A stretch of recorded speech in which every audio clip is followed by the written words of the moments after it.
America వెళ్ళడానికి శ్రీను అన్ని ఏర్పాట్లు చేసుకుంటూ ఉంటాడు. ఇక పాస్పోర్ట్ ఆఫీస్ నుండి కొంతమంది శ్రీను కోసం వస్తారు. పాస్పోర్ట్ ఎంక్వైరీ కోసం వచ్చామని చెప్పి వాళ్ళు అనగానే ఇకప్పుడు వెంకట్రావు మన ఇంట్లో పాస్పోర్ట్ అవసరం ఎవరికి ఉందబ్బా అని చెప్పి అంటూ ఉంటాడు. ఇక అప్పుడే శ్రీను నేనే అప్లై చేశాను నాన్న అని చెప్పి అంటూ ఉంటాడు. మమ్మల్ని అందరినీ వదిలేసి నువ్వు అమెరికా వెళ్ళిపోదాం అనుకుంటున్నావా అని చెప్పి రఘురామ్ అనగానే ఇకప్పుడు శ్రీను అది కాదు మామయ్య, జాబ్ వస్తే వాళ్ళు ఏదో ఒక కంట్రీ పంపించాలని అనుకుంటారు, అప్పుడు పాస్పోర్ట్ అవసరం పడుతుంది కదా.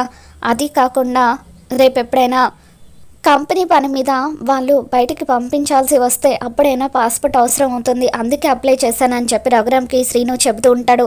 ఇక ఆ తర్వాత చలపతి, పద్మ, పార్వతి, చారు వాళ్ళతో అల్లుడు అమెరికా వెళ్లకుండా ఉండడానికి ఒకటే మార్గం, అల్లుడికి వీసా రాకుండా చేయాలి. అలా జరగాలంటే అల్లుడి మీద కేసు ఫైల్ అవ్వాలి అని చెప్పి చలపతి అంటూ ఉంటాడు. ఏ కేసు పెడదామని అని చెప్పి పద్మ అంటూ ఉంటుంది.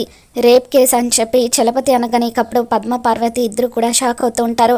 అది తప్ప మరొక మార్గం లేదు అని చెప్పి చలపతి వాళ్ళకు సలహా ఇస్తూ ఉంటాడు. మరి ఈ వీడియో మీకు నచ్చినట్లయితే తప్పకుండా లైక్ చేయండి.